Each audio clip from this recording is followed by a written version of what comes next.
Astaghfirullah. Bismillahirrahmanirrahim. Assalamualaikum warahmatullahi wabarakatuh.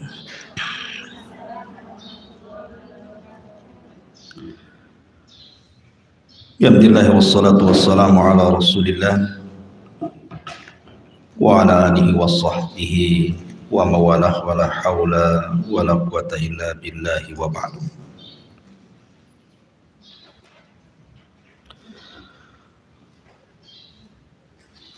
Baik, kita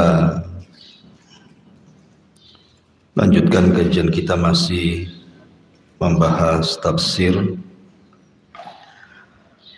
dan kita masuk pada surah Al-Adiyat. Surah Al-Adiyat ini dalam tertib Al-Quran masuk pada surat yang ke-100 dengan jumlah ayat 11, jumlah kalimat 40, dan jumlah huruf 164, dan dia satu di antara surah Makkiyah, artinya turun sebelum hijrah Nabi sallallahu alaihi wasallam.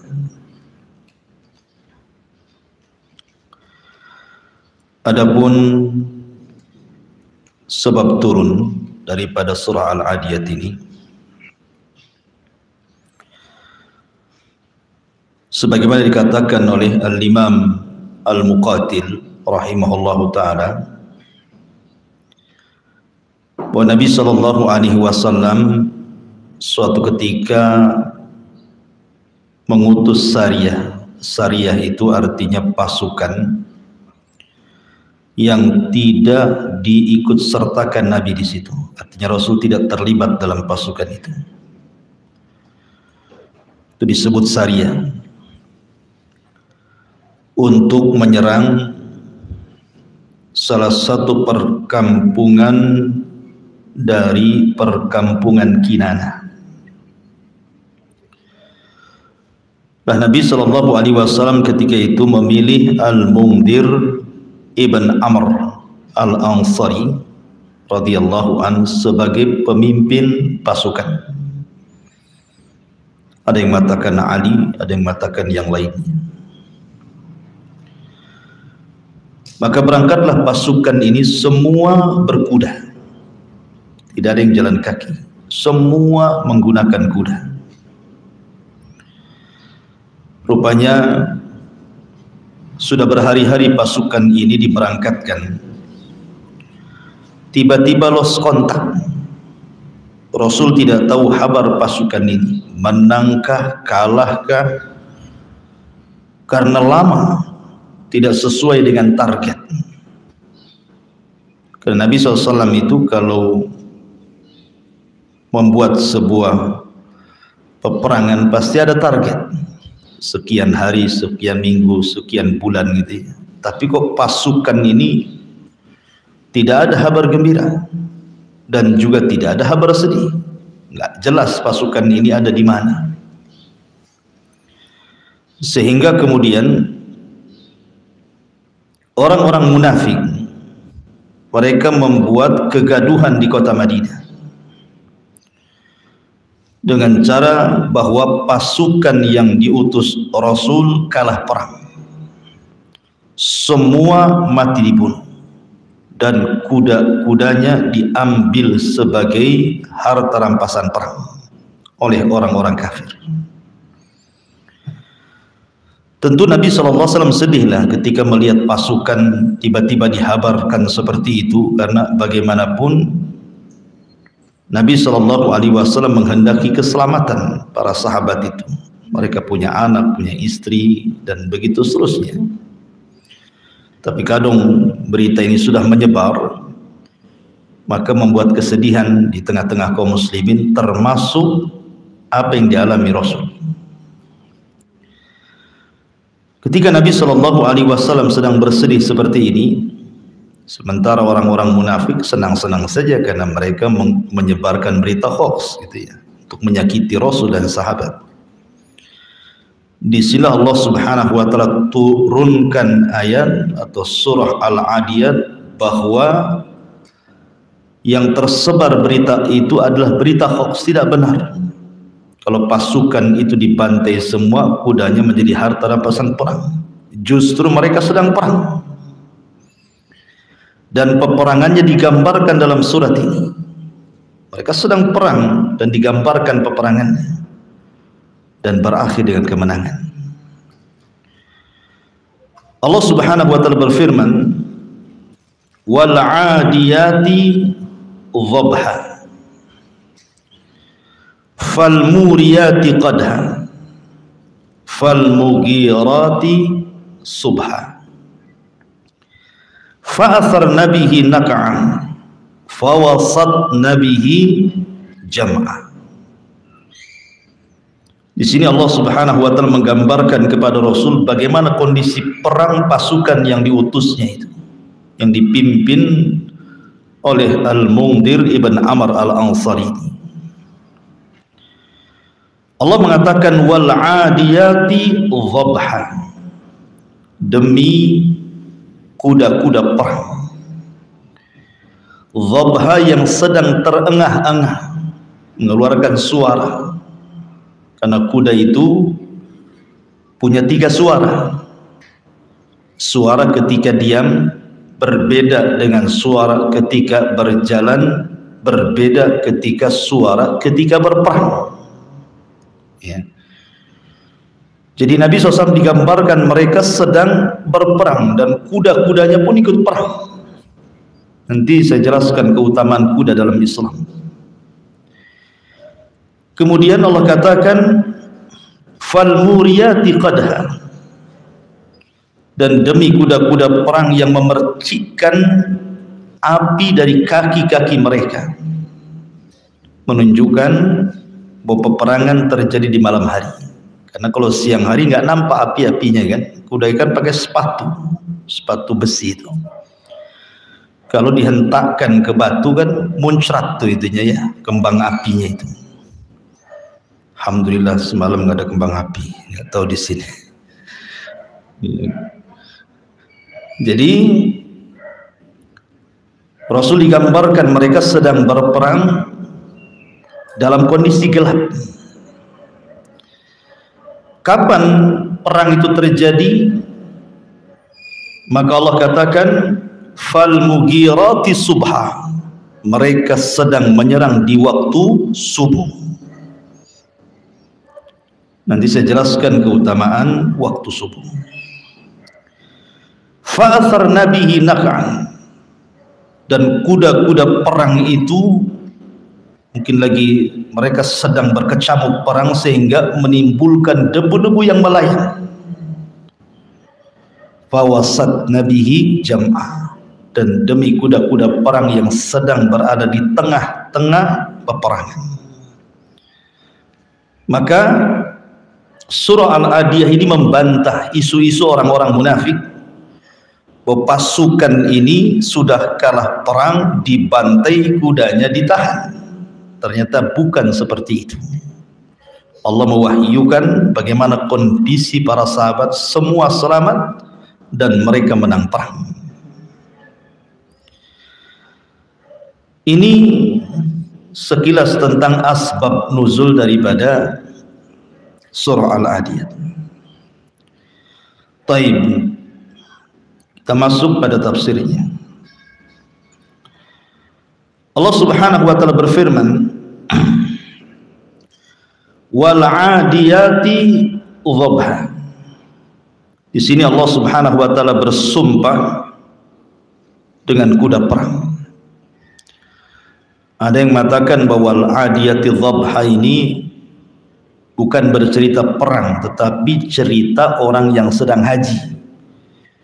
Dan di sini wal 'adiyati dhabha itu bukan kuda perang, tetapi unta, demi unta gitu ya. Tapi pendapat yang kuat bahwa di sini bercerita tentang perang karena lihat dari asbab nuzulnya. Unta bukan kendaraan perang, dan kendaraan perang itu ya kuda. Memang Allah ciptakan kuda itu untuk kendaraan perang, makanya Rasul menyunahkan melatih kuda, berkuda, memanah dan berenang gitu ya. Wal 'adiyati dhabha, Allah bersumpah dengan kuda. Kenapa Allah Subhanahu wa taala bersumpah dengan kuda di sini?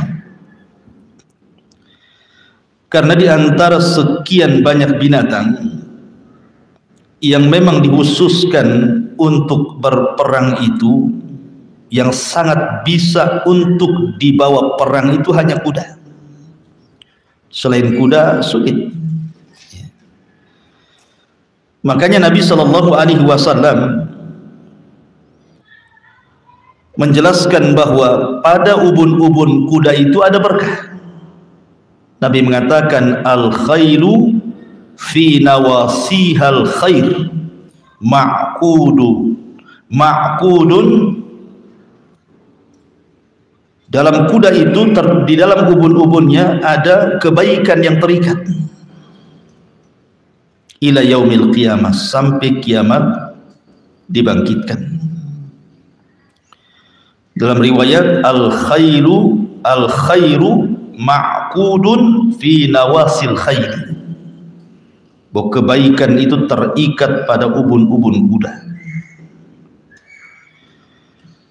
Dalam riwayat alaika bil khair fa innal khayla ma'qudun fi nawasihal khair ila yaumil qiyamah.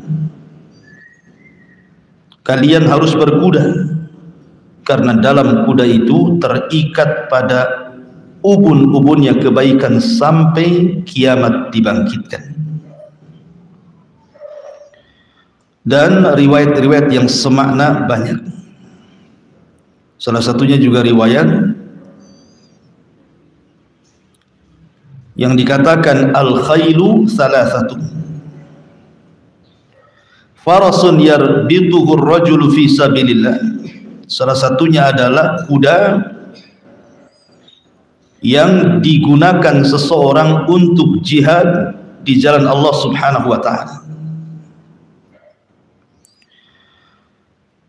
Intinya bahwa banyak hadis-hadis tentang keutamaan kuda karena ada barokah di ubun-ubunnya. Dan yang mengherankan, keberanian kuda itu ditentukan dengan keberanian penunggangnya. Kalau penunggangnya berani, kudanya berani. Kalau penunggangnya penakut, kudanya ikut penakut. Jadi kuda itu kayaknya lengket dengan sehati dengan penunggangnya. Jadi kalau penunggangnya makin berani, kudanya makin berani. Itulah memang kuda diciptakan seperti itu mungkin ya. Jadi kalau penunggangnya berani, ikut berani dia. Kalau penunggangnya pengecut, ya ikut pengecut juga kuda itu. Kemudian kuda ini binatang gesit dalam peperangan, tidak seperti unta atau tidak seperti keledai, tidak. Kuda ini bisa belok kanan, bisa belok kiri, bisa mutar, bisa mundur, bisa maju gitu ya. Sehingga karena kegesitan itu seolah-olah Allah ciptakan kuda itu memang untuk kendaraan perang di zaman itu, bukan itu ya. Zaman sekarang ya tembak mati lah kuda. Zaman itu kan belum ada pistol apalagi bom gitu ya. Jadi memang perangnya berhadap-hadapan gitu. Dan pasukan kuda itu disebut pasukan elit di zaman itu. Makanya ketika Nabi Shallallahu Alaihi Wasallam melihat kesedihan di mata-mata para sahabat saat perang Tabuk. Tabuk ini agak jauh dari Madinah, tidak bisa dilalui dengan jalan kaki. Kalau jalan kaki lemes duluan gitu ya. Makanya yang pasukan yang bisa ikut serta dalam perang Tabuk itu harus pasukan berkuda. Sementara yang daftar perang itu banyak, tapi tidak punya senjata dan tidak punya kendaraan. Makanya Nabi sedih gitu ya. Dan pasukannya disebut Jaisul Usrah namanya, pasukan kesulitan, pasukan fakir. Maka Rasul mulai berceramah tuh tentang pentingnya sedekah, karena jelas peruntukannya kan untuk jihad. Datang Abu Bakar menyerahkan semua hartanya, datang Umar menyerahkan separuh hartanya, datang Abdurrahman bin Auf menyerahkan banyak hartanya, dan yang paling banyak adalah Utsman ibn Affan. Dia banyak menyumbangkan, seolah-olah perang Tabuk itu milik Utsman. Ya. Makanya Nabi SAW mengatakan kepada Utsman, "Ma darraka ya Utsman ma amilta ba'da hadzal yaum." Apapun yang kau perbuat wahai Utsman setelah kau infak hari ini, nggak ada yang madaratkan kamu lagi. Menunjukkan keistimewaan Utsman ibn Affan karena sedekah banyak sekali. Artinya bahwa dalam perang Tabuk yang sangat berperan kemenangan itu adalah pasukan kuda. Ya, memang kuda ini Allah Subhanahu wa taala ciptakan untuk itu. Dan Nabi Shallallahu Alaihi Wasallam juga memiliki kuda. Taib. Kemudian di sini Allah mengatakan wal adiyati dhabha. Dalam tafsir As-Sa'di dikatakan aqsamallahu ta'ala bil khairil jariyati fi sabilihi. Allah bersumpah dengan kuda yang bisa berlari dengan kencang di jalan Allah Subhanahu wa taala. Dan dhabha di sini artinya suara kuda yang sangat memeki gitu kan. Dan itu bisa menakutkan lawan. Jadi suara kuda itu bisa menggentarkan lawan gitu, suaranya saja, pekikannya itu. Lah ketika Allah bersumpah dengan kuda, ya suka-suka Allah lah mau bersumpah dengan makhluknya apa saja kan gitu. Tapi tidaklah Allah bersumpah pasti dalam sumpahnya itu makhluk itu punya keistimewaan. Karena makhluk Allah kan banyak, tapi tidak dijadikan sumpah semuanya. Allah itu kalau bersumpah pasti memilih makhluk-makhluk yang ada keistimewaan di hadapannya. Tetapi kalau kita bersumpah jangan sampai bersumpah dengan kuda. Karena kuda makhluk tidak boleh bersumpah dengan makhluk. Siapa yang bersumpah dengan makhluk maka dia telah melakukan kesyirikan. Man halafa bi ghairillahi faqad asyrak. Siapa yang bersumpah kepada selain Allah maka dia telah menyekutukan Allah. Makanya ada istilah para ulama, bersumpah atas nama Allah untuk sebuah kedustaan itu lebih baik dibandingkan bersumpah kepada selain Allah untuk sebuah kejujuran. Kenapa bersumpah kepada Allah untuk sebuah kedustaan jauh lebih baik dibandingkan bersumpah kepada selain Allah untuk kejujuran? Kan dosanya beda. Kalau bersumpah kepada Allah kemudian dia berdusta, ya dosanya dusta saja, bersumpahnya benar gitu ya. Tetapi ketika dia bersumpah kepada selain Allah, walaupun jujur, dia terjerumus kepada kesyirikan. Maka syirik lebih besar dosanya dibandingkan dusta. Dusta ini dosa besar, tetapi sebesar-besarnya dosa adalah syirik gitu ya. Makanya bersumpahlah kepada Allah Subhanahu wa taala. Tapi jangan pelan sedikit-sedikit sumpah. Wallahi. Sumpah itu diperlukan dalam waktu-waktu tertentu. Seperti orang dituduh, ya. Maka kita tidak berbuat tapi dituduh, maka cukup yang dituduh itu bersumpah saya tidak melakukan. Tapi yang menuduh bukan hanya bersumpah, dia wajib mendatangkan bukti kan itu. Wal 'adiyati dhabha fal muriyati qadha.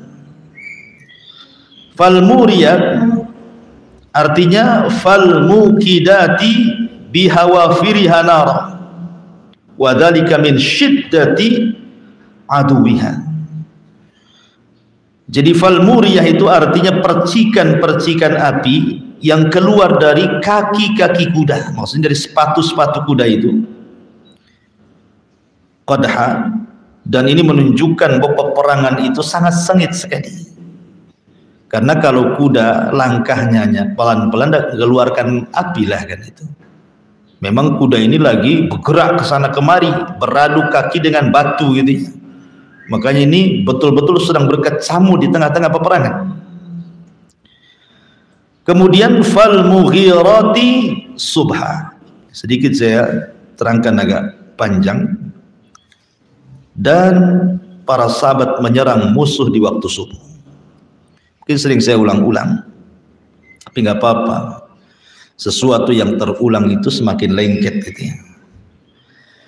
Kenapa Nabi SAW disifatkan dalam setiap peperangannya tidak pernah menyerang kecuali di waktu subuh? Rasul itu kalau menyerang tidak pernah siang, tidak pernah sore, apalagi malam. Rasul itu nunggu waktu subuh biasanya. Kalau dia mendengar di sebuah daerah ketika mau diserang itu terdengar suara azan, maka Nabi tidak akan menyerang. Berarti daerah itu daerah kaum muslimin. Dari sini ada turunan fikih ketika menentukan negara Islam dengan negara kafir. Apa bedanya negara Islam dengan negara kafir? Seperti Indonesia ini negara Islam ke negara kafir. Karena ada orang yang mengatakan Indonesia ini negara kafir, berhukum dengan hukum tauhid, macam-macam ya. Dia tidak paham definisi negara namanya. Negara Islam itu apabila syiar berkumandang. Salah satunya yang paling mencolok adalah suara azan. Kalau suara azan tidak dilarang, bersaut azan satu masjid ke masjid berikutnya, dari musolah ke musolah berikutnya, dari ringtone handphone ke ringtone handphone berikutnya. Ada tuh suara ringtone handphone ya, suara ringtone-nya azan, tapi waktu sholat tak ke masjid, tak sholat pula dia. Jadi cuman ringtone-nya saja azan.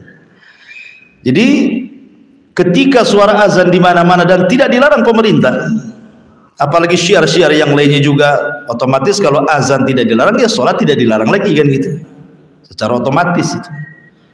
Berarti negara itu masih dihukumi negara Islam. Soal kemudian ada beberapa hukum yang di luar daripada Islam, kan tidak semua, karena bagaimanapun bukan hanya di zaman sekarang, di zaman Bani Umayyah, di zaman Bani Abbasiyah pun tidak sempurna. Yang sempurna ya zaman Khulafaur Rasyidin saja kan itu. Tapi minimalnya syiar-syiar Islam itu berkumandang. Berarti ketika syiar berkumandang, berarti negara itu negara Islam. Beda dengan negara tetangga, Singapura umpamanya kan, suara azan saja nggak boleh keluar, kecuali di satu masjid itu ya, di Sultan itu. Nah, berarti bukan negara Islam, ya, negara kafir. Karena juga mayoritas juga orang di luar dari Islam di sana. Lah Nabi itu kalau nyerang nunggu dulu tuh. Kalau ada yang azan, kedengar azan dah jadi. Berarti di situ dianggap daerah Islam. Tapi kalau tidak mendengar azan sama sekali, langsung diserbu. Ya, setelah mereka sholat subuh, langsung turun menyerbu daerah itu. Kenapa Nabi memilih waktu subuh? Karena ada hadis Nabi SAW mengatakan, nusirtu bis sabah wa uhlikatil adu bid-dabur. Aku ditolong dengan angin subuh, angin sobak namanya, dan kaum Ad dihancurkan dengan angin sore. Makanya kalau ibu-ibu baca hadis-hadis tentang para sahabiah, wanita-wanita di zaman Rasul yang rutin ikut jamaah di masjid itu, kebanyakan riwayat sholat subuh, dan tidak disebut riwayat sholat yang lain. Kan sholat itu ada zuhur, ada asar, ada maghrib, ada isya gitu. Tapi riwayat-riwayat wanita-wanita di zaman Nabi yang sholat berjamaah dengan laki-laki di masjid itu sholat subuh. Kenapa memilih sholat subuh? Ya pertama karena memang kondisinya gelap, ya kan, sehingga tidak menimbulkan fitnah. Yang kedua karena memang sekalian riyadhah, olahraga. Mereka berjalan dari rumah ke masjid, dari masjid ke rumah, itu sekalian olahraga. Karena waktu selepas subuh itu disabdakan Rasul, Allahumma barik li ummati fi bukuriha. Ya Allah, berkahi umatku di waktu paginya, di waktu pagi. Makanya aktivitas Nabi SAW selepas sholat subuh, Rasul tidak keluar masjid. Rasul terkadang banyak buat acara selepas sholat subuh, terkadang mengumpulkan sahabat, kemudian ditanya soal mimpi. Nah, siapa yang bermimpi semalam? Nah, gitu ya. Nanti sahabat mengintik, saya bermimpi semalam begini Rasul, ditakwilkan sama Nabi. Saya bermimpi ini wahai Rasul, ditakwilkan sama Nabi. Terkadang bertanya soal mimpi Rasul itu. Ya, karena Rasul juga pakar takwil mimpi, seperti Nabi Yusuf alaihi salatu wassalam, atau di kalangan ulama tabi'in seperti Muhammad ibn Sirin, itu pakar mimpi. Ya. Tapi ibu kalau bukan pakar mimpi, jangan coba-coba mentakwil mimpi orang.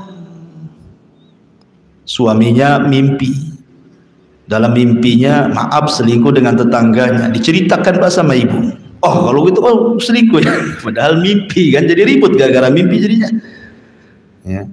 Jadi nggak boleh kalau orang tidak pandai mentakwil mimpi, jangan mentakwil mimpi. Pamannya ada kawan nih cerita mimpi, kalau dia mulai bercerita mimpi buruk, bu, jangan didengar. Nasihati dia, maaf ya kalau mimpi buruk jangan cerita sama saya.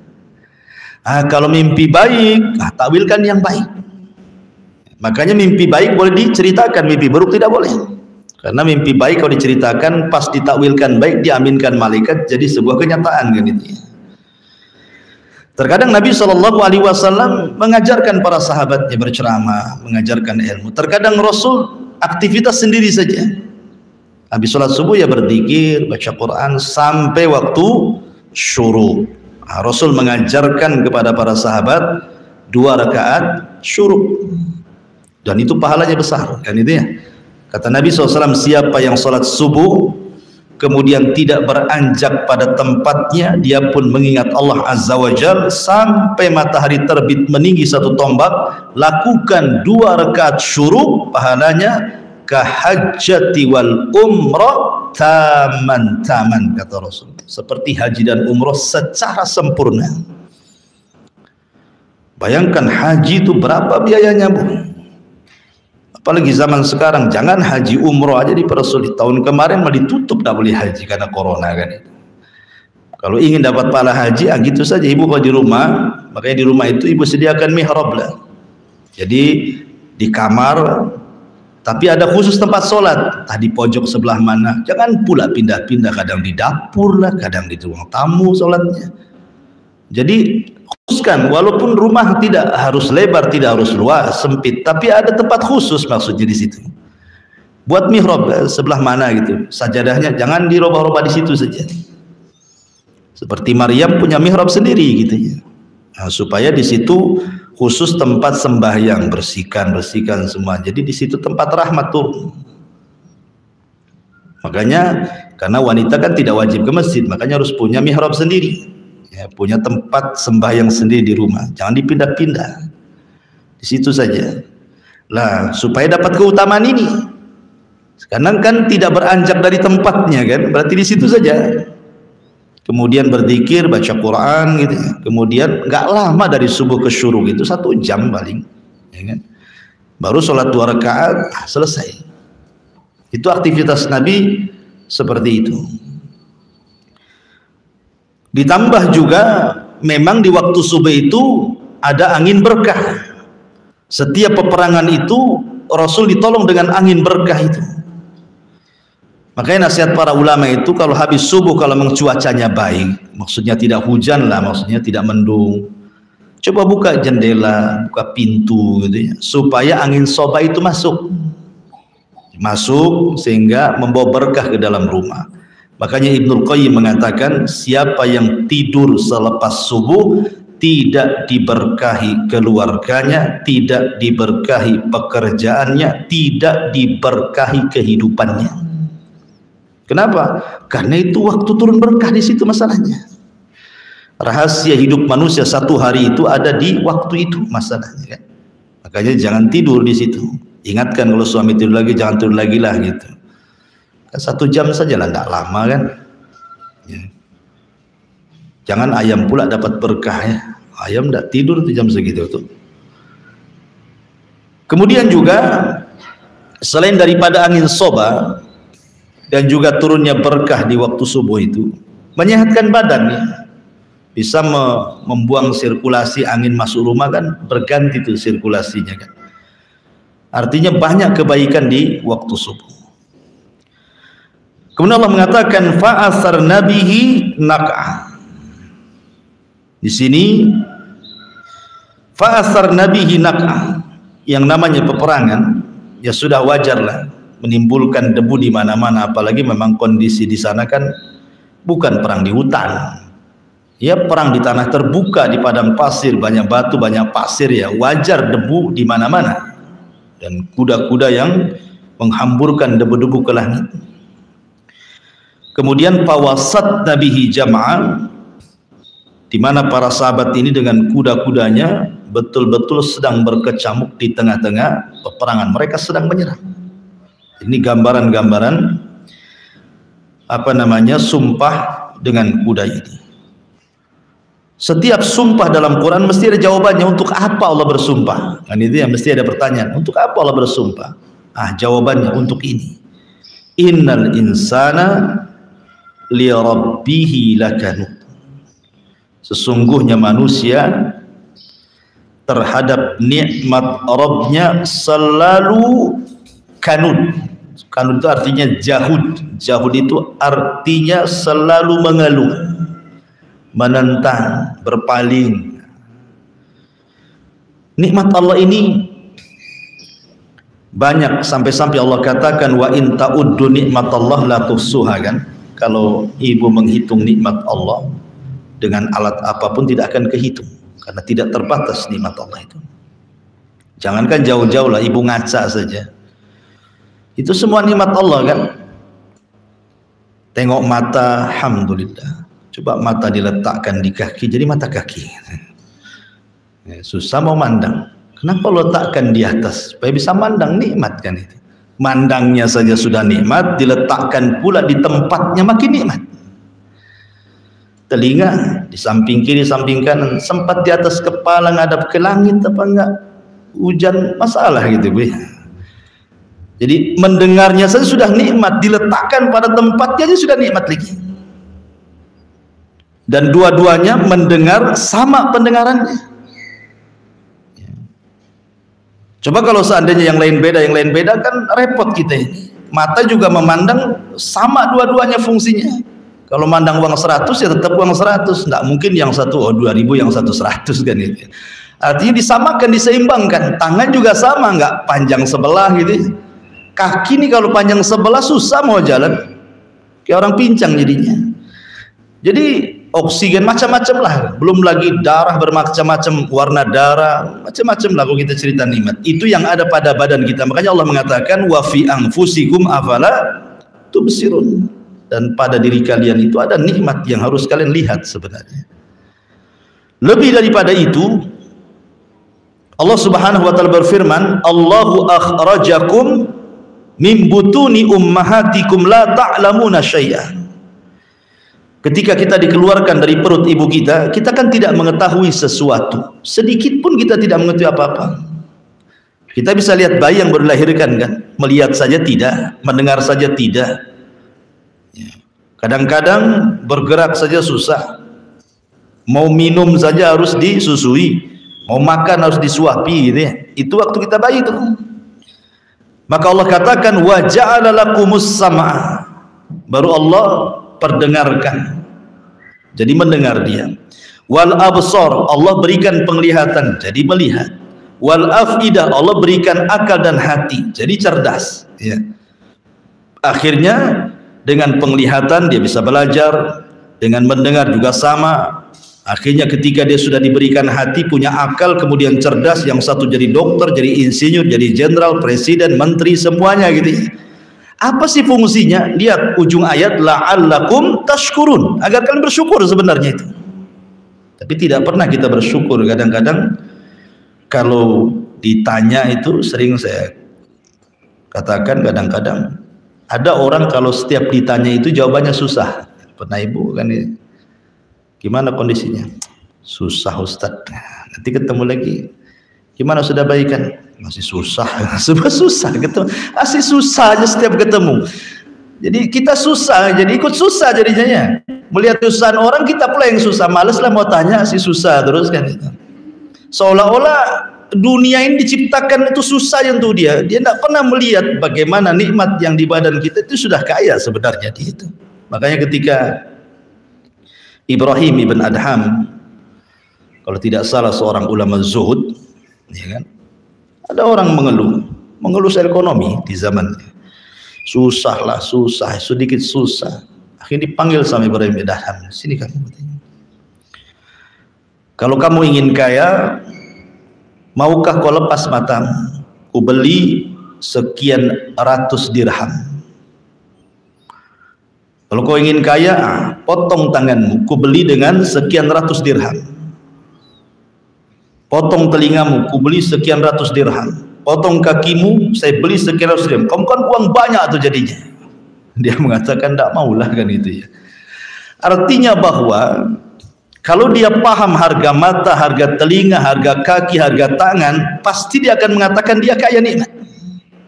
Lah karena dia nggak berpikir ke situ. Lihat orang buta, pengen melihat kalau seandainya ada gitu ya, rumah sakit yang bisa berobat dan dia bisa melihat.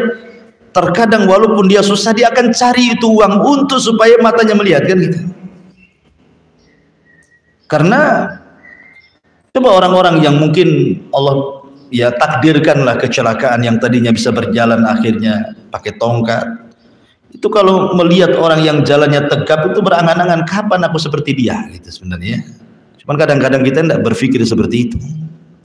Makanya ada seorang ulama ketika tidak bisa berjalan, kakinya patah, kemudian tangannya juga patah, matanya buta gitu kan.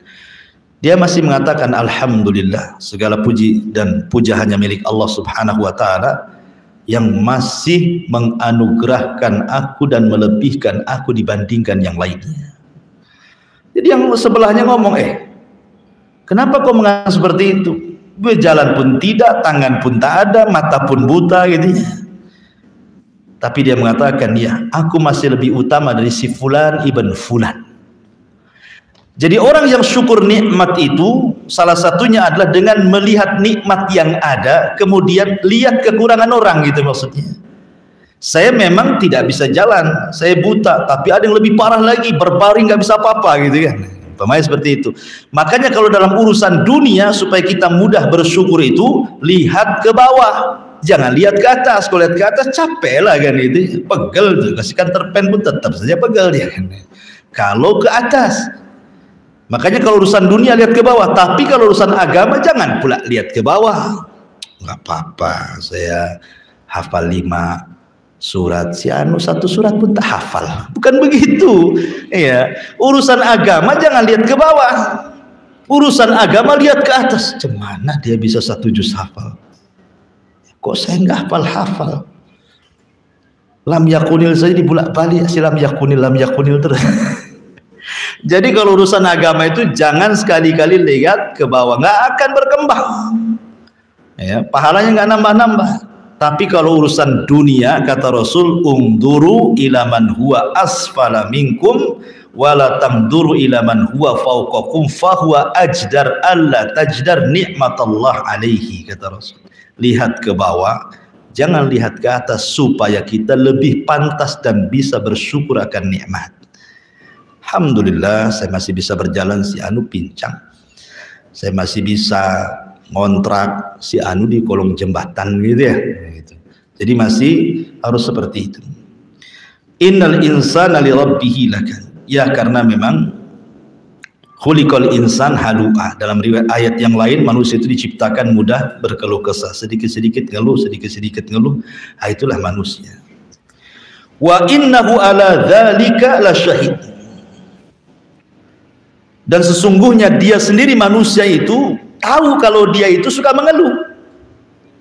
Dia menyaksikan sendiri gitu kan, dia mengakui sendiri sebenarnya.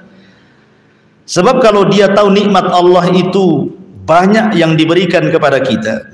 Karena kan begini ya, kadang-kadang barometer kekayaan menurut kita dengan kekayaan menurut para sahabat itu sudah berbeda masalahnya.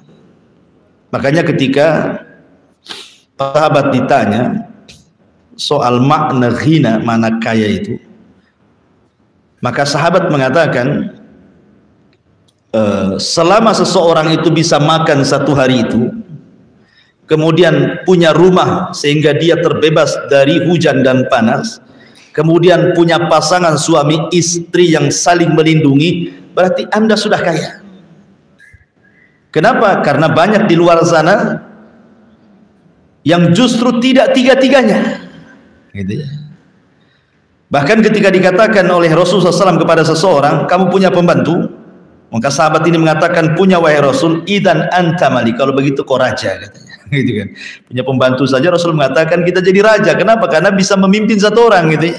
Nyuruh-nyuruh orang, gitu kan. Raja kan tukang nyuruh-nyuruh. Ya, itu saja sudah kaya. Itu barometer kekayaan menurut para sahabat. Kalau kita kan beda ya.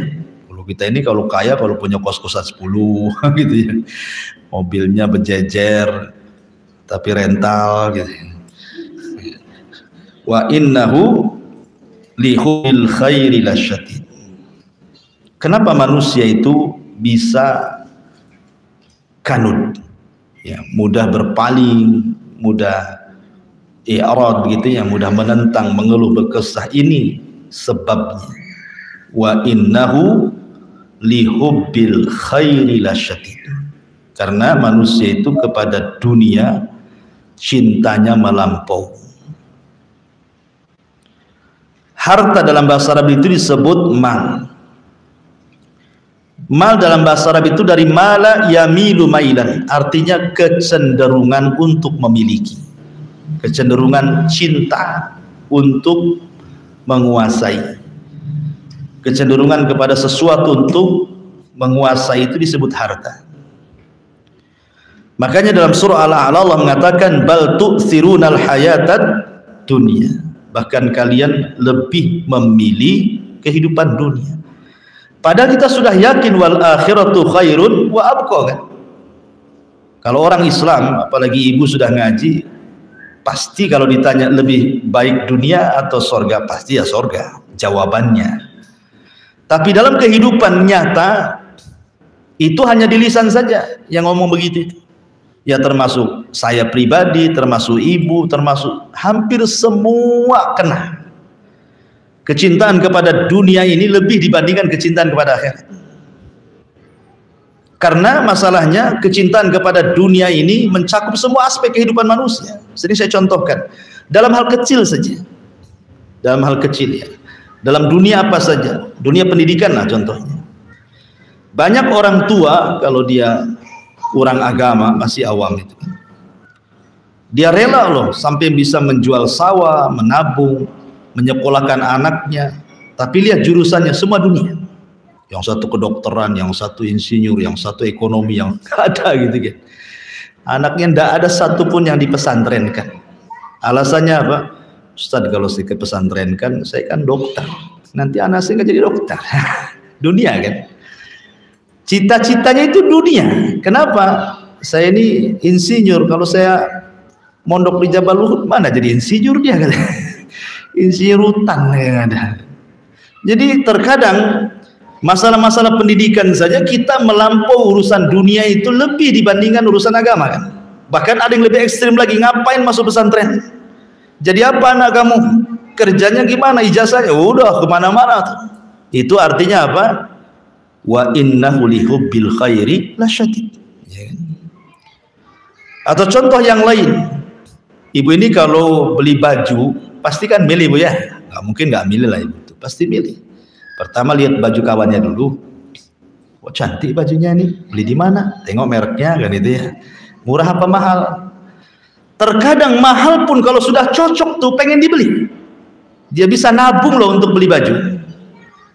Tapi ketika ada saudaranya yang miskin, yang mungkin tidak punya baju syar'i, terkadang ibu ngasih bukan yang baru tuh, pasti yang second, yang bekas-bekas ibu kan, yang gombal-gombal tuh, yang udah nggak muat, gitu ya, kumpulin dikarungin, kasihkan di ruli sana. Jadi ngasih orang itu jelas sorga, tapi ibu beli baju belum tentu jadi sorga kan, belum tentu. Ibu beli baju bagus, baju masih ada, jadi sorga tidak. Itu hanya sekedar kepuasan batin saja kan. Bahkan bisa celaka kalau untuk riya. Tapi kalau ngasih orang sudah jelas gitu ya. Ya. Coba kalau seandainya ibu ngasih orang seperti kita cari baju untuk sendiri gitu kan. Itu baru ibu menyeimbangkan dunia akhirat namanya itu. Makanya Rasul mengatakan la yu'minu ahadukum hatta yuhibba li akhi ma yuhibbu li nafsi kan itu. tidak sempurna iman seseorang sampai bisa mencintai saudaranya sebagaimana dia bisa mencintai dirinya sendiri. Ibu kalau urusan kuliner, Masya Allah, saya Ustadz, saya enggak eman kalau mengeluarkan biaya, yang penting enak. Nah, ada istilah seperti itu. Kalau untuk makan jor-joran, pesan semua diconteng-conteng berapa? 500.000, bayar, enggak ada nyesal sampai rumah. Sekali ada orang miskin butuh makan, cari nasi padang, 1 lauk, 1 potong lagi. Nah, kasih, yang penting udah ngasih nasi kan ya. Lah ini kan ngasih orang nasi, ini kan urusan akhirat ya, dapat surga kan. Tapi ibu makan kenyang dapat surga? Belum tentu. Makanya Bu, terkadang dunia kuliner ini, kalau saya nasihatkan, jangan diwajibkan. Ya, jangan diwajibkan, karena ada nih keluarga muslim ini kadang-kadang merepotkan suaminya. Setiap minggu wajib keluar. Kemana? Bukan ke pengajian, kuliner kan? Sana. Ayo Pak, kita ke sana Pak, kita ke sana. Sekali seminggu ayahnya mungkin suaminya sibuk gitu kan, udah senyum pun tidak. Kenapa malam ini? Jadi akhirnya jadi dosa kan? Gara-gara malusun kuliner. Makanya Nabi SAW apabila pagi-pagi itu kan selalu Rasul itu menjumpai istrinya 2 kali. Pertama pagi, yang kedua menjelang maghrib. Pagi dia keliling dulu kepada istrinya. Istri Rasul kan banyak, ada 11, ya kan, disalami dulu, didoakan, menceramah sebentar, nanti ke rumah istri. Setiap hari seperti itu, nanti sore juga gitu lagi. Ya.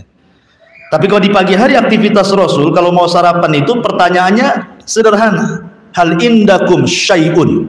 Syai'un ini nakirah Bu. Dalam bahasa Arab itu bukan ma'rifat. Kalau ma'rifat itu ada alif lamnya, asyai'u. Tapi kalau tidak ada alif lamnya menjadi tanwin, syai'un berarti nakirah. Artinya pertanyaan Rasul kepada istrinya itu bukan bertanya masak apa. Ya. Bukan disebutkan makanannya, tapi ada nggak sesuatu. Sehingga kalimat sesuatu ini apapun oleh Nabi dimakan gitu maksudnya. Mau ini dimakan, mau itu dimakan, mau ya. Nah, sekarang suami ibu terapkan jadi Nabi gitu. Kalau ibu ndak masak sayur kangkung atau sayur apa kesukaan dia, bisa marah ini kan ibu ya. Si ini terus, kok tak bisa masak ya kata. Jadi sebenarnya soal masalah ini jangan merepotkan keluarga ini. Makanya ibu jangan menekan suami gara-gara kuliner. Karena ini bahaya sekali. Rasul itu kalau soal makan apa saja dimakan. Dan istri-istrinya pun diperlakukan yang sama. Rasul tidak memaksa kau harus masa ini, harus masa itu enggak. Sehingga kalau kata Aisyah radhiyallahu anha ummul mukminin atau istri yang lain, tidak ada wahai Rasul, kata Rasul, kalau gitu saya puasa saja. Ya. Kan sederhana ya kehidupan Nabi itu kok diterapkan kan. Tapi suami ibu nggak seperti Nabi sih misalnya. Kalau dia bilang nggak masak, maki-maki deh. Kok ngapain ini, tidur aja kan, nggak masak itu. Nabi kan sederhana saja. Ya, nggak ada puasa ya. Kalau ada dimakan. Ya seperti itu Nabi. Artinya dunia kuliner ini merusak keluarga sebenarnya. Terkadang lebih wajib daripada sholat wajib itu kadang-kadang. Taib. Wa innahu ala dzalika lasyad wa innahu lihubbil khairi lasyad. Atau dalam masalah apalah, masalah pernikahan juga sama kan. Terkadang kita ini kalau orang awam yang diundang itu justru orang-orang kaya. Dia kaya tentu juga kolega-kolega dia yang diundang kan. Padahal mungkin sampingnya banyak orang miskin, nggak diundang kadang-kadang. Padahal seburuk-buruk makanan walimah itu yang diundang orang kayanya dan ditinggalkan orang miskinnya kan, itu kata Nabi. Nah, ini kan tu'thirunal hayatad dunya, atau dengan kata lain wa innahu lihubbil khairi lasyadid. Carikan jodoh juga sama. Saya contohkan, yang satu hafal Quran miskin, yang satu dokter banyak gajinya, ganteng lagi. Nah, nanti yang hafal Quran nunggulah kalau ada adiknya lagi gitu ya. Gitu ya. Ini kan jelas itu. Kenapa? Masuk pada wa innahu lihubbil khairi lasyadid. Karena kita ini terlampau cinta dengan dunia. Jadi semua masalah apa saja jadi dunia. Tidak ada akhiratnya. Ya. Mau yang sudah ngaji, mau yang nggak ngaji, ustadz juga sama. Ini kalau amplopnya sedikit agak malas datang. Ada juga yang seperti sampai ada yang ngasih takrif tuh, kalau mengundang saya sekian, kan gitu kan. Ada tuh ustaz-ustaz tuh, ya. Nah, kalau nggak sekian juta nggak mau datang deh. Anda ini sedang berdakwah, sedang cari duit gitu. Kalau sedang cari duit janganlah begitu, kerja kan gitu ya. Jadi sampai kepada masalah-masalah dakwah pun banyak yang kemudian lebih mencintai dunia daripada akhirat. Jadi kalimat wa innahu li hubbil khairi lasyadid ini mencakup semuanya. Nggak ada yang tersisa dalam kehidupan kita ini. Coba apa yang tersisa dalam kehidupan kita? Depan kita masjid masih belum jadi. Nah, kita bangun rumah kita udah lebih baik daripada masjid. Nah, itu contoh yang jadi sebutkan contohnya ada semua. Ya, soal pendidikan anak-anak juga sudah sama, semua sama. Makanya kenapa di sini Allah tekankan dengan kalimat la syadid. Ya, syadid itu artinya sangat kepengen gitu ya. Soal dunia itu. Padahal sebenarnya akhirat itu lebih baik dan lebih kekal. Kenapa kemudian akhirat yang sudah jelas-jelas kekal lebih baik dibandingkan dunia? Kita lebih cinta dunia nih. Kata Abdullah bin Mas'ud radhiyallahu an, li'anna dunya quddimat wal akhirata ukhirat. Masalahnya dunia itu didahulukan, akhirat dibelakangkan. Coba kalau dibalik, kita masuk surga dulu, enggak mungkin kita ke dunia kan itu ya. Apain? Makanya Nabi Musa mendebat Adam, gara-gara kau aku jadi ke dunia jadi. Coba kau tak makan buah larangan, katanya Musa. Ya, karena tahu nikmatnya dunia. Karena dunia didahulukan, akhirat dibelakangkan, walaupun akhirat sudah sering kita dengar kenikmatannya tidak bisa dilihat mata, didengar telinga, terlintas pun tidak bisa. Itu kan berarti nikmat sekali itu tuh kan. Tapi tidak tertarik, hanya jadi cerita saja. Tetap saja kita ini dunia terus. Kenapa? Karena dunia dikedepankan dan ditampakkan, akhirat itu dikebelakangkan dan digaibkan. Cukup beriman, itu masalahnya. Ya. Jadi seolah-olah itu yakin antara yakin dan tidak yakin soal akhirat itu. Nah, dunia ini ya sudah di depan. Jangankan soal itu, soal jual beli saja. Ibu jual barang sama saya. Ustaz, ini harga ini berapa? Ini kalau kontan 1.000, kalau kredit nggak apa-apa lah 1.500.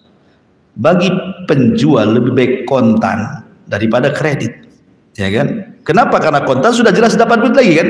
Kalau kredit, iya kalau bayar nanti macet tuh kreditnya kan itu ya. Itu urusan apa saja.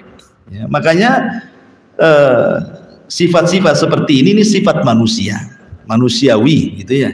Karena memang sorga itu dikelilingi dengan sesuatu yang dibenci, tapi neraka itu dikelilingi dengan sesuatu yang dicintai. Makanya orang lebih suka masuk neraka walaupun bayar, dan tidak suka masuk surga walaupun gratis. Innal insana li rabbih lakanud wa innahu ala dzalika lasyahid. Wa innahu li hubbil khairi lasyadid. Afala ya'lam idza bu'thira ma fil qubur. Afala ya'lamu idza bu'thira ma fil qubur. Tidakkah manusia mengetahui apabila bu'thira dibangkitkan ma fil qubur, apa-apa yang ada dalam kuburan.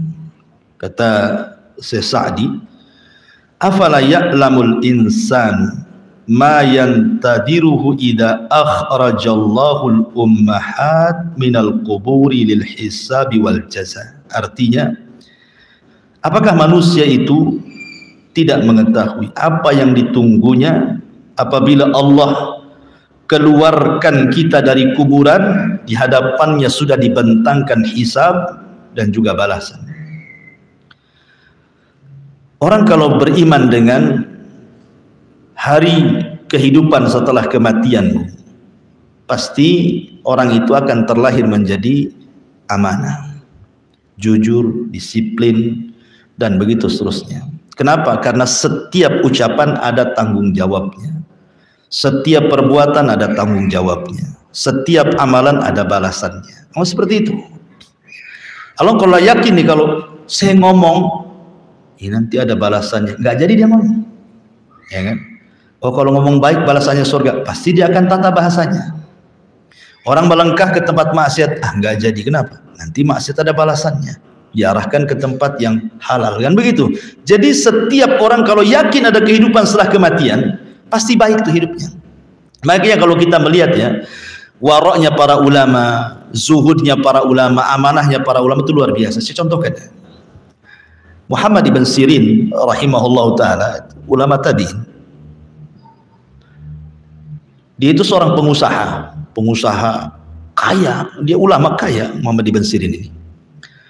Lah salah satu usaha Muhammad ibn Sirin ini adalah jualan zait. Zait itu minyak zaitun. Ya, minyak zaitun kalau di sana kan minyak zaitun minyak goreng ya. Sampai di Batam pula jadi minyak urut gitu. Jadi Ibn Sirin ini jual minyak goreng gitu, minyak zait. Jadi ketika ada peluang, namanya pembisnis itu kan melihat peluang. Ini peluang baik nih, karena seorang pembisnis kan dia rela berani mengeluarkan modal karena sudah jelas hitung-hitungannya kan. Ini pas ini momennya saya belanjakan semua minyak kan, ini pas momennya. Mungkin kalau sekarang ini pas mau Idul Fitri, mau Idul Adha, mau acara-acara besar gitu kan, pasti laku gitu ya. Jadi dihabiskan modalnya. Ya dengan hitung-hitungan dia akan untung. Allah takdirkan di malam hari minyak itu kecemplung tikus. Ya. Dalam ilmu fikih Bu, apabila minyak itu berbentuk jamad itu mengeras seperti mentega, kemudian tikus jatuh, maka cukup dikeruk bagian yang terkena tikus, dibuang, dan yang lainnya bisa dipakai, nggak najis. Kalau bentuknya jamad, ya bentuknya keras, kayak mentega kan keras ya, cukup yang bagian terkena binatang bangkai itu cukup dibuang, nah, sisanya bisa dipakai. Tapi kalau cair seperti minyak kan cair itu, maka dianggap najis. Ditumpahkan semua Muhammad ibn Sirin. Sebab itulah dia bangkrut. Coba bayangkan kalau ini terjadi pada kita, kan orang nggak tahu ada tikus yang tinggal dibuang dijual kan gitu ya. Orang kalau nggak terfikir bahwa di sana ada kehidupan setelah kematian kan, mungkin begitulah ceritanya kan. Sayang ini modal sudah besar, masa gara-gara satu tikus dibuang semuanya kan gitu kan. Kalau orang jahat buanglah tikus, mana ada orang tahu ya. Tetapi lihat bagaimana waroknya para ulama. Kenapa? Karena yakin ada kehidupan setelah kematian. Ini kalau minyak dijual padahal ini sudah dianggap najis, berapa dosa yang akan saya tanggung kan begitu pikirannya.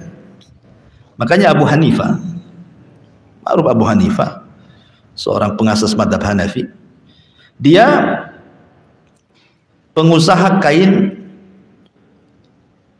yang kaya. Abu Hanifah itu kan ikut jejak bapaknya, karena bapaknya kan pengusaha kain ya, kain katun atau kain sutra lah bahasa kitanya kan.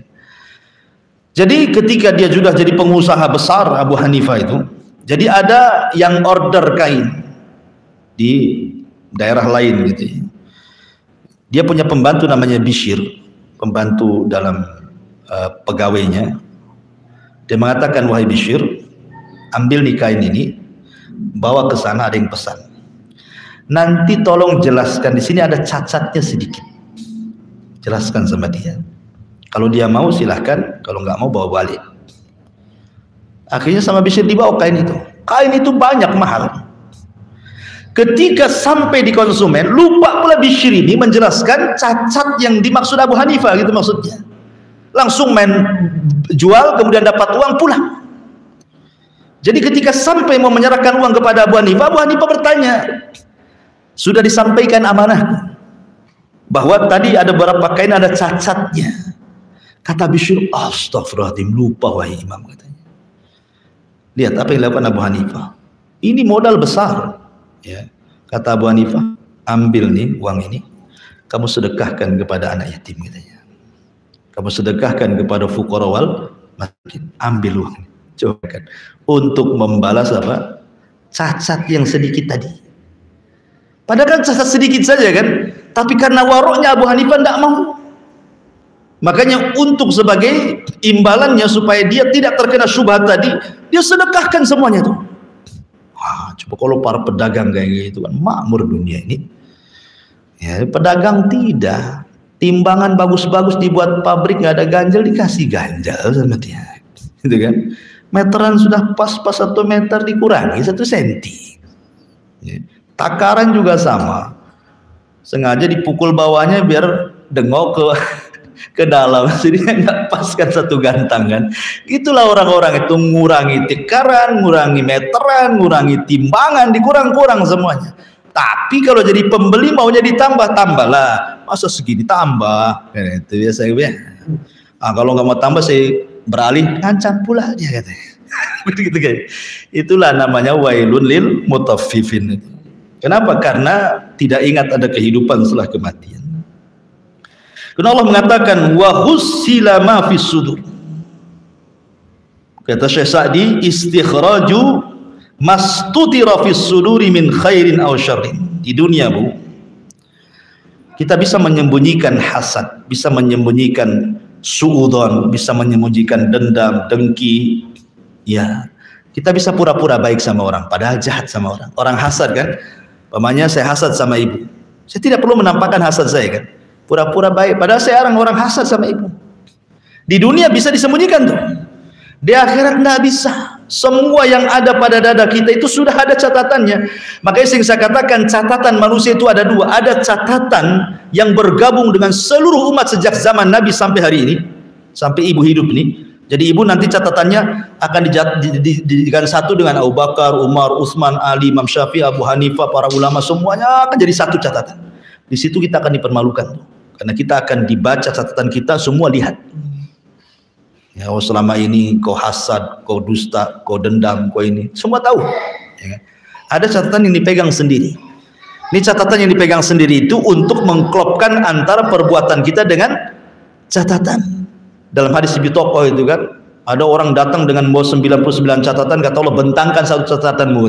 Sekali satu catatan dibentang sejauh mata memandang. Kalau saya analogikan itu kalau ibu belanja di mall gitu ya, itu kan keluar risitnya tuh dari komputer tuh. Ini kalau risitnya ini sejauh mata memandang, mungkin ibu beli satu mall dibeli semua. Serisitnya sampai jauh mata memandang itu. Dan subhanallah pada hari kiamat nanti, yaumul hisab itu, Allah kembalikan hafalan kita. Jadi Allah berikan kekuatan hafalan yang tidak Allah berikan di dunia. Jadi kita akan hafal tuh mulai ibu balik sampai ibu wafat, ibu hafal tuh. Kalau sekarang kan mungkin kadang-kadang lupa kan itu. Apalagi soal utang, lupa kalau punya utang. Udah dibayar belum ya? Kayaknya sudah, padahal enggak. Jadi sekarang kan mudah melupakan, orang mendolimi orang itu sangat mudah. Tapi nanti di akhirat semua hafalan dikembalikan ke otak kita untuk mencocokkan hafalan dengan tulisan. Ya. Jadi semua yang ada dalam hati itu akan ditampakkan. Makanya Allah tutup inna rabbahum bihim yauma idil lakhabir. Sesungguhnya Rabb mereka pada hari itu lakhabir. Khabir itu maha mengetahui. Subhanallah, di antara khabirnya Allah sering saya ingatkan punya, Allah itu tahu kalau ibu itu maksiat. Allah tahu, nggak mungkin Allah nggak tahu kan? Allah tuh maha khabir kok. Allah tahu ibu sedang maksiat sendiri, sembunyi-sembunyi, ya kan? Setiap kita pasti bermaksiat. Cuman kita tidak tahu aja maksiatnya beda-beda antara kita dengan yang lain kan? Tapi semua orang itu pasti maksiat. Minimalnya berzina pandangan, berzina telinga, berzina lisan, berzina. Semua orang wajib berbuat dosa dan Allah tahu. Tetapi Allah itu tersifati dengan khabir. Allah maha tahu maksiat kita. Tapi karena rahimnya Allah, kasih sayangnya Allah kepada kita, Allah tutup loh maksiat kita itu. Allah kan sudah tahu kita sedang maksiat, tapi Allah tutup tuh maksiat kita sehingga orang nggak tahu. Makanya dalam Islam tuh Bu, tidak boleh ibu menceritakan dosa yang sudah dilakukan. Tidak boleh. Kullu ummatin mu'afan kata Rasul. Setiap umatku pasti dimaafkan dosanya. Illal mujahir, kecuali orang mujahir. Siapa mujahir itu Rasul? Orang yang menyingkap perbuatan dosa yang sudah dilakukan, diceritakan pula sama orang. Ya, ibu ketemu orang kemarin gitu ya, menggibah orang gini gitu. Ceritakan Pak sama orang, iya kemarin juga betul saya ngomong sama si Anu juga ngomong gitu. Diceritakan yang sudah-sudah, janganlah kan itu. Jadi hal-hal yang sudah Allah tutupi jangan dibongkar. Makanya ketika fatwa para ulama, ada seorang pelacur sudah bertobat, kemudian dapat pasangan yang baik, ahli agama.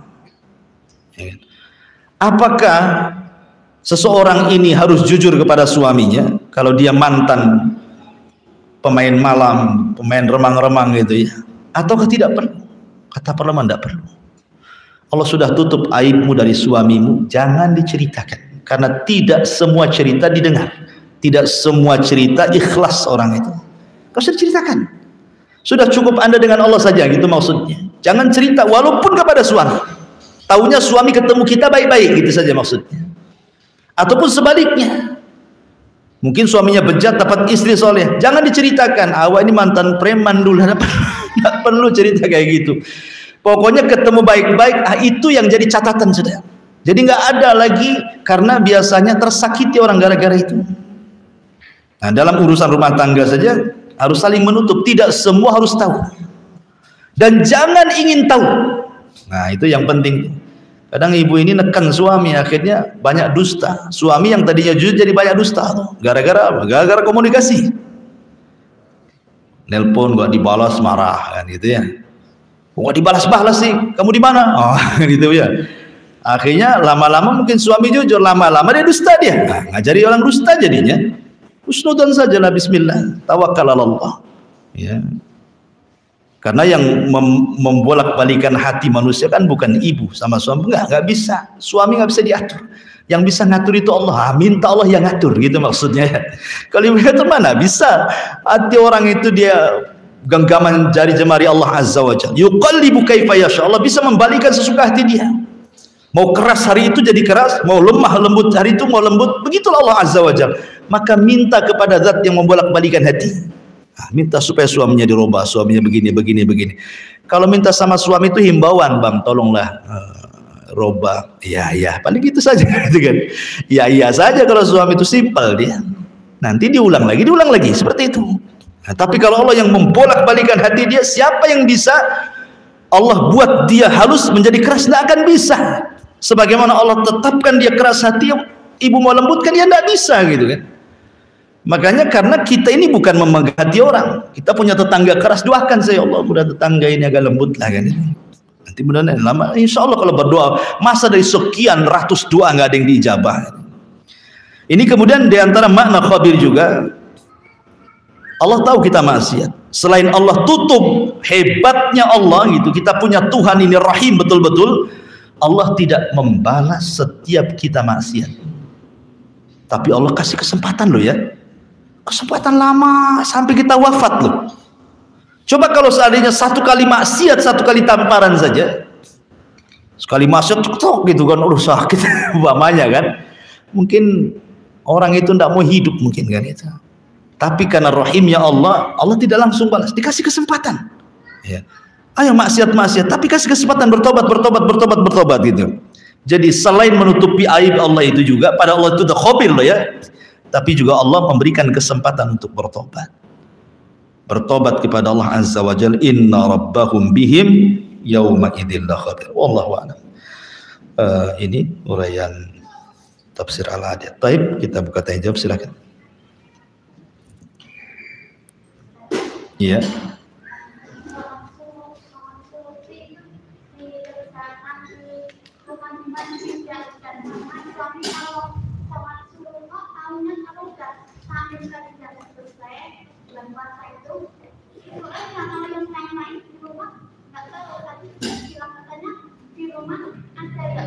Gimana kan?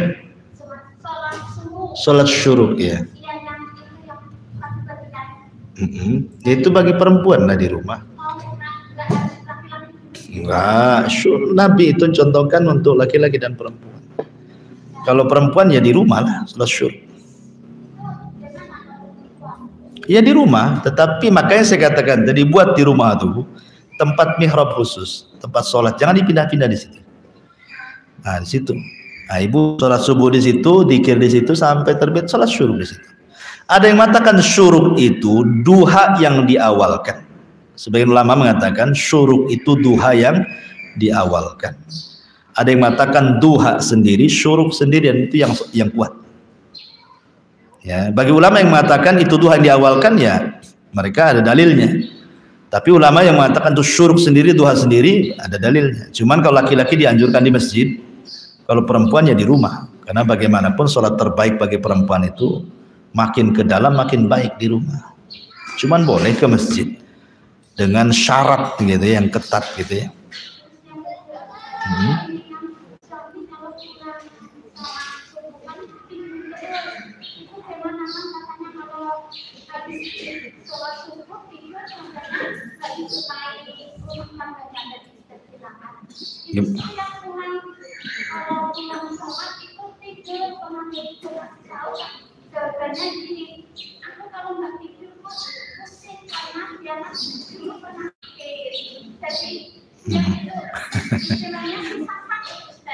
Harus tidur.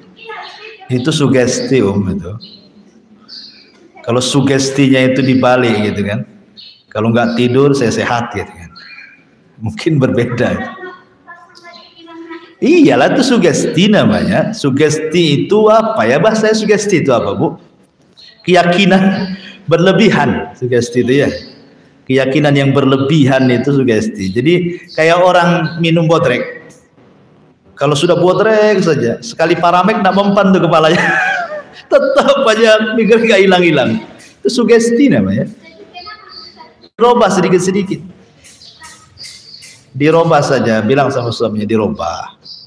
Karena perkataan ulama itu kan Rasul yang bersabda, bukan Ibnul Qayyim. Ibnul Qayyim hanya menyimpulkan saja. Rasul yang mengatakan Allahumma barik li ummati fi bukuriha. Ya Allah berkahi umatku di waktu pagi. Itu waktu berkah. Kalau tidur hilanglah berkah dia. Berkah itu semuanya, kalimat berkah itu luzumul khair dalam bahasa Arab. Berkah itu diambil dari birkah. Birkah itu tempat minumnya unta, itu birkah namanya. Jadi kalau ibu punya kamar mandi, ada bak-bakan itu ya untuk naruh air, itu disebut birkah dalam bahasa Arab. Kenapa berkah diambil dari birkah? Sebab kalau air ditaruh di situ nggak tumpah. Kalau kebaikan sudah ada pada ibu, maka kebaikan itu akan tetap di situ. Dan kebaikan itu menyeluruh, ya, bukan hanya cerita harta saja. Cerita batin, cerita kesenangan, ketenangan, anaknya jadi soleh, gitu ya. Gak nyebelin, suaminya gak banyak ulah, istrinya juga sama. Semua kebaikan dalam rumah tangga. Ya. Walaupun tak banyak hartanya tapi cukup. Walaupun pekerjaannya tidak begitu ini tapi bisa senang, apa namanya berkah itu umum semuanya, bukan hanya ke ini saja. Coba kasih tahu suaminya berubah.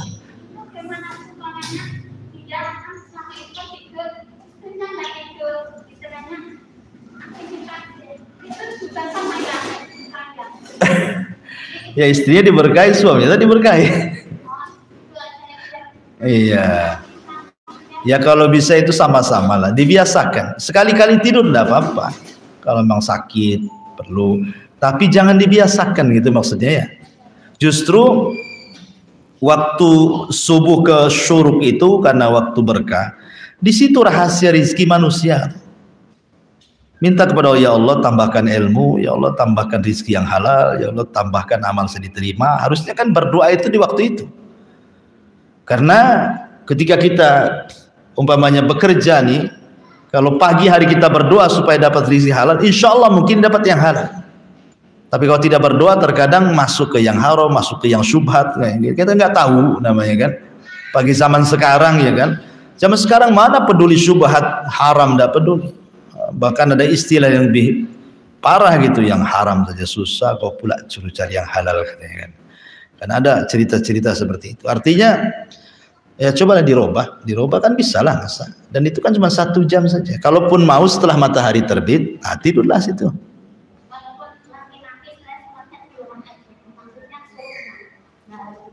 Ke masjid lah kalau laki-laki. Bukan sholat ke masjid tidak mesti harus ngaji. Sholat 5 waktu itu mana masjid terdekat, mau sholat terdekat, ke musola atau ke masjid. Laki-laki lebih ya. Iya, kalau ibu nggak apa-apa di rumah. Wallahu a'lam. Iya. Kalau ada pulsa yang masuk ke HP kita, karena suami dia nggak ngisi, jadi kita harus ini ya, Ustaz, mengganti pulsa itu kita daftar ke aman gitu ya, Ustaz. Kalau ada pulsa nyasar, ada pemberitahuannya nggak?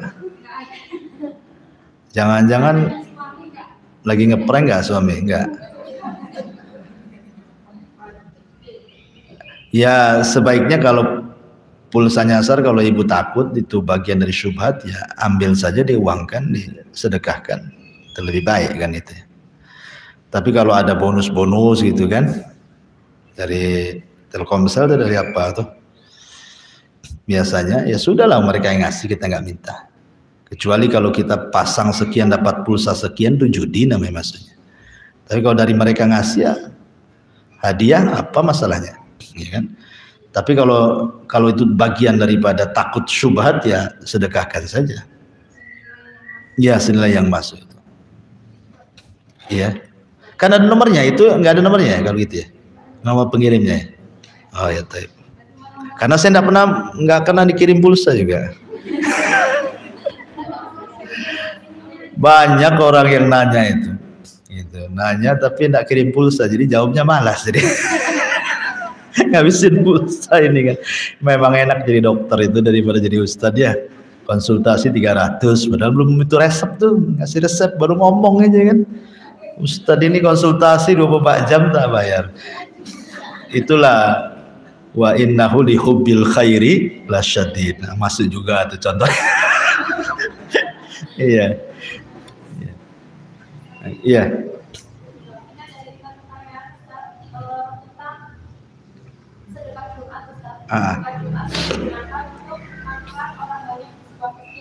Jadi kegiatan ini rutin dilakukan oleh sebuah taklim. Lembaga.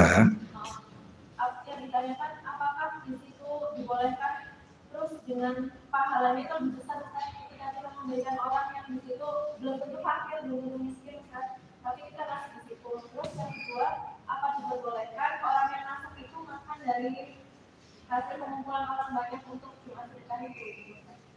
Iya. Alhamdulillah. Di sana ada sedekah, di sana ada hadiah. Makanya ketika kita membahas masalah pembagian kurban, sepertiga disedekahkan, sepertiga dihadiahkan, sepertiga dimakan yang korbaner, kan itu ya. Kenapa disedekahkan? Untuk fuqara wal masakin. Kenapa dihadiahkan? Karena tidak semua orang fakir miskin, tetangga kaya kasih hadiah, kan itu ya. Atau orang kafir kasih hadiah, bukan sedekah ya, karena dia non muslim, kemudian dimakan sendiri. Tapi secara umum yang bersedekah ngasih makan di hari Jumat itu sebuah kebaikan, itu amal baik, itu amal baik, karena kan sasarannya kita tidak tahu di situ, kan nggak tahu sasarannya siapa. Yang penting orang yang Jumat kasih sedekah. Dan ingat, sedekah itu salah satu jalan khusyuknya sholat. Ibu kalau tanya Ustadz, gimana cara khusyuk sholat? Gampang, sedekah sebelum sholat. Mana ayatnya? Allah mengatakan, wa dzakaros qad aflaha man tazakka wa dzakaros ma rabbihi fasal.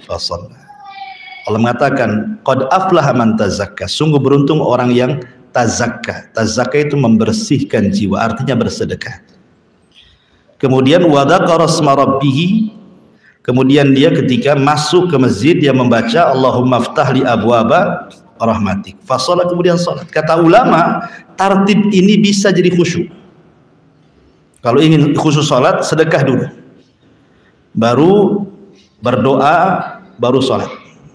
Kenapa? Karena sedekah itu membersihkan jiwa. Orang cinta dengan harta, ketika disedekahkan berarti dia sedang melepaskan kecintaan kepada harta. Ketika hatinya sudah lepas dari kecintaan kepada harta dan hanya kepada Allah, maka dia bisa khusyuk dalam salatnya. Nah, itu salah satu kunci bagaimana cara khusyuknya salat. Setiap salat sedekah. Sedekah.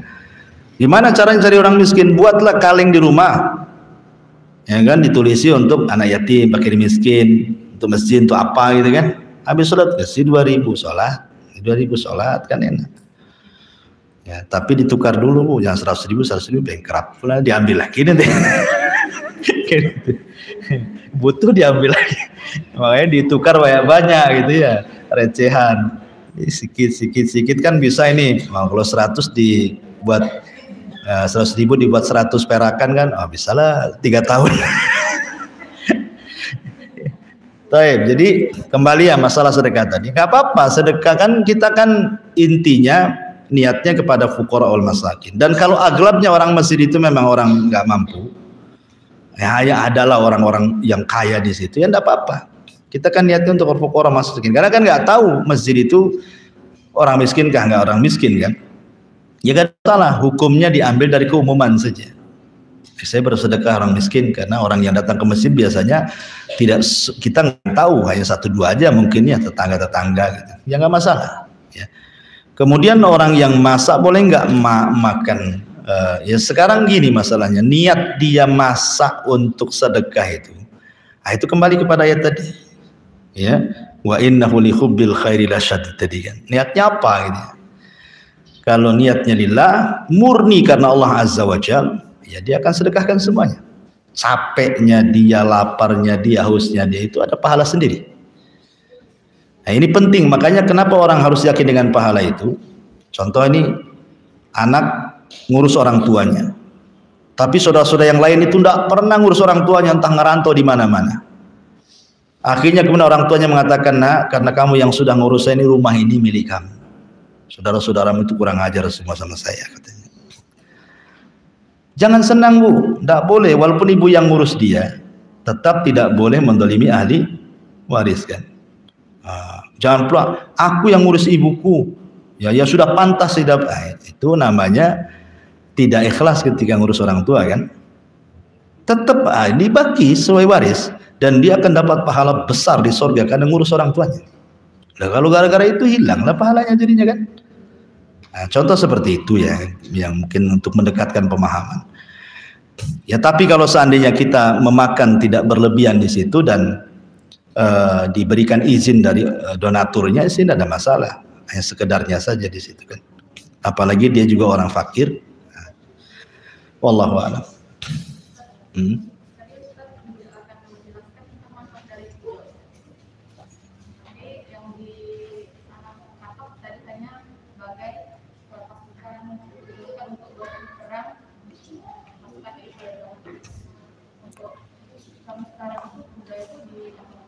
Tetap kuda itu bermanfaat karena di akhir zaman nanti peperangan itu kembali ke kuda. Nanti di akhir zaman itu Allah akan keringkan bumi, nggak ada lagi minyak bumi itu, sehingga nggak ada mobil, akan jadi rongsokan, helikopter nggak bisa terbang, nggak ada minyaknya. Kalau keringkan semuanya kan, pakai apa? Pakai air gitu, masa terbang? Nanti semua akan kembali ke zaman Nabi. Semua perang itu akan ke kuda, ke panah, ke pedang, ke unta, semua akan seperti itu. Nanti di akhir zaman. Kalau zaman sekarang, ya berkuda ya manfaat juga, itu sunnah hukumnya. Kita berkuda kalau ada kudanya sunnah. Kita kalau ada kuda, latihan kuda sunnah hukumnya. Karena Rasul yang mengatakan kan. Nah, jadi latihan perang itu disunahkan di 3 kendaraan. Kalau mungkin kalau ada kuda ya, kalau kita mungkin bukan tentara ya paling tinggi berkuda lah. Kalau di tentara sudah ada tanknya, ada pesawatnya, enak lah dia kan. Nggak mungkin juga kita mau latihan perang pinjam tank tentara, mau dikasih bang? Kan nggak dikasih, ya sudah kuda lah kan itu. Ya. Berlaku, ya mau laki-laki perempuan sama saja. Cuman kan bagaimanapun kekuatan itu kan ada di laki-laki ya. Wa idulakum mastata'tum. Kalau jihadnya perempuan kan haji. Ya jihadnya perempuan tuh haji. Kalau jihadnya laki-laki perang gitu. Perempuan terlibat perang itu bukan di front, tetapi bagian ngurus yang luka, bagian ngurus yang sakit, perawatnya lah itu ya. Di zaman Nabi kan seperti itu. Bukan bagian di depan, bukan begitu, enggak. Karena ada hadis yang mengatakan jangan kau bunuh perempuan, jangan kau bunuh anak-anak, jangan kau bunuh orang tua kan itu. Itu kan saran Rasul kalau perang, jangan kau bunuh perempuan, jangan kau bunuh anak-anak, jangan kau bunuh orang tua, jangan kau tebas pohon. Ya. Jadi Islam itu membawa kebaikan karena memang kebiasaan orang kafir terkadang melibatkan perempuan dalam perang kan, seperti contohnya dalam perang Uhud. Hindun itu menggerakkan perempuan tuh. Ya, menggerakkan perempuan dalam perang itu, makanya menang orang-orang kafir karena menghalalkan segala cara kan. Maka dalam Islam ya jihadnya perempuan ya haji lah. Nah, tetapi walaupun demikian menjadi khilaf para ulama, boleh nggak haji perempuan ini tanpa mahram ataukah harus dengan mahram? Imam Ibnu Hazm membolehkan wanita itu tanpa mahram selama perjalanannya aman. Tetapi pendapat yang lain dikatakan tidak, karena mahram itu syarat dari kemampuan. Karena Allah mengatakan man istata'a ilaihi sabila. Kalau dia punya kemampuan maka berangkatlah. Di antara kemampuan itu mahram. Gitu ya. Tapi sebenarnya Allah mengatakan tidak. Khusus haji boleh tanpa mahram kalau aman di jalan. Karena istri-istri Nabi ketika Rasul meninggal mereka umroh, ya kan? Karena istri-istri Nabi kan tidak boleh nikah lagi. Mahramnya siapa? Makanya dilibatkan rombongan dengan para sahabat kan? Itu dalilnya yang membolehkan wanita haji tanpa mahram dibolehkan, kan itu jihadnya perempuan. Tapi sebagian ulama seperti Syekh Utsaimin melarang, tidak boleh karena syarat kemampuan itu harus ada mahram. Tapi kalau jihad kan beda, laki-laki. Itu pun jihad itu pun harus ada izin dari orang tua kan. Kalau nggak ada orang tua nggak diizinkan tidak boleh. Makanya ketika para ulama membahas masalah al-a'raf, orang yang berada di tengah-tengah surga neraka itu disebut ashabul a'raf. Dosanya apa sih ashabul a'raf ini? Kenapa dia di tengah-tengahkan? Kalau ada angin surga enak, kalau angin neraka tersiksa, di tengah-tengah surga neraka. Dan hisabnya paling terakhir lagi. Rupanya dosanya sepele. Ketika dia jihad, orang tuanya nggak ngizinkan, akhirnya mati syahid.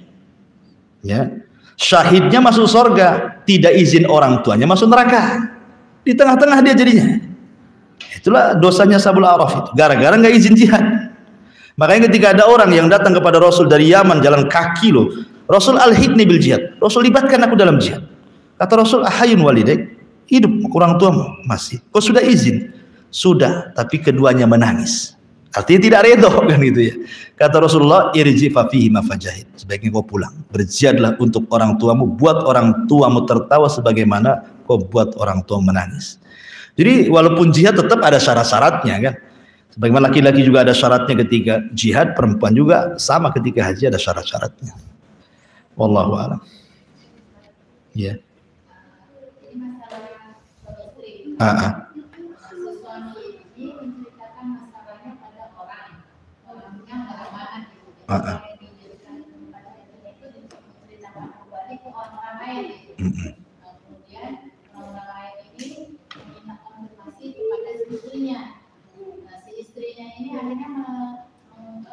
Menegur suami.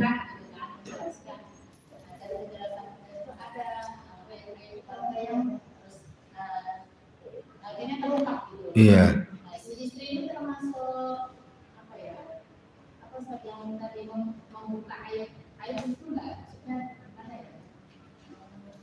Belum paham saya. Bukan, belum paham pertanyaannya. Ini si suami nyebarin aib keluarga ke orang lain. Satu orang ini ada hubungan keluarga nggak? Orang lain, oke. Okay. Jadi ember ke sana kemari. Nah, terus?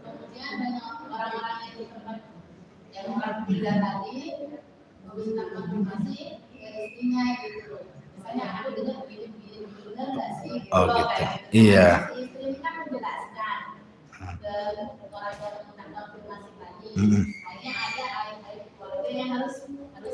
Sebaiknya ibu tutupi kalau ada orang konfirmasi, itu tidak benar itu aja.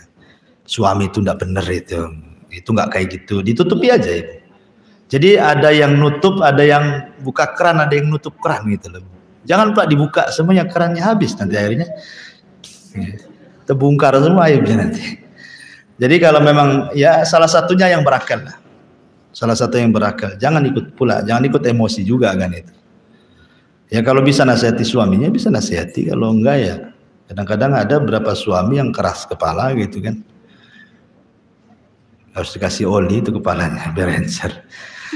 Jadi ya ibu harus menutupi kekurangan suami. Kalau seperti itu ibu harus menutupi, walaupun iya seperti itu yang diceritakan, ya kan. Tetapi kan kita kan seorang muslim harus tetap menutup aib saudara yang muslim kan. Man satara musliman satarahullahu yaumal qiyamah kan itu. Siapa yang menutup aib seorang muslim, apalagi dia kerabat, apalagi dia keluarga. Orang lain aja kita tutup, Allah tutup aib kita loh, apalagi keluarga kita. Enggak benar itu, enggak benar. Nah, gitu aja, Bu. Sebab biasanya kalau obrolan seseorang itu biasanya mengembang biasanya. Ya, ngembang kemana-mana kalau udah asikan ngomong seperti itu. Makanya kenapa Rasul mengatakan falyakul khairan aw liyasmut itu. Karena rahasia perempuan itu ya pahala lebih banyak didiam dibandingkan laki-laki. Ya, kenapa pahala perempuan itu lebih banyak didiam? Ya karena yang banyak bicara perempuan. Setiap Rasul mempermisalkan dosa lisan itu semua perempuan contohnya, tidak ada yang laki-laki.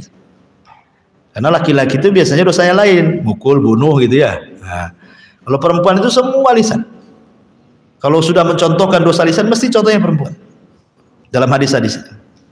Ya, seperti contohnya umpamanya Rasul ditanya, Rasul ada perempuan nih sholat malamnya rajin, sholat sunnah apa puasa sunnahnya rajin, sedekahnya pun rajin, berbuat baiknya pun rajin, tapi nyakiti tetangganya pun rajin katanya kan. Nah ini rajin semua rupanya kan, yang ini rajin yang itu rajin. Kata Rasul nggak ada kebaikan perempuan itu. Atau ketika Nabi SAW bicara tentang dengan Aisyah radhiyallahu anha, masalah dia menyinggung Sofia, ya kan? Itu juga Rasul dengan Aisyah wanita mengatakan laqad qulti kalimatan law mujizat bihal bahru lamazazat. Kok sudah mengucapkan satu kalimat kalau dilempar ke lautan tercemarlah semua air lautan itu. Tidak usah diulangi lagi. Ya. Jadi ataupun contohnya banyaklah contoh-contoh yang intinya bahwa lebih baik diam dibandingkan bicara, kecuali kalau ada manfaat. Bicara itu kan ada tiga, Bu. Ada yang mengandung dosa, ada yang tidak mengandung dosa, ada yang sama sekali, maksudnya ada yang berpahala, ada yang berdosa, ada yang tidak berpahala, tidak berdosa. Itulah ucapan manusia kan antara tiga ini. Satu ucapan yang mengandung pahala, satu ucapan yang mengandung dosa, satu ucapan yang enggak mengandung pahala, enggak mengandung dosa. Contohnya apa? Gimana kabarnya? Itu kan enggak berpahala, enggak berdosa, cuman ngomong aja gimana kabarnya kan. Nah, lain kalau ngajak dakwah.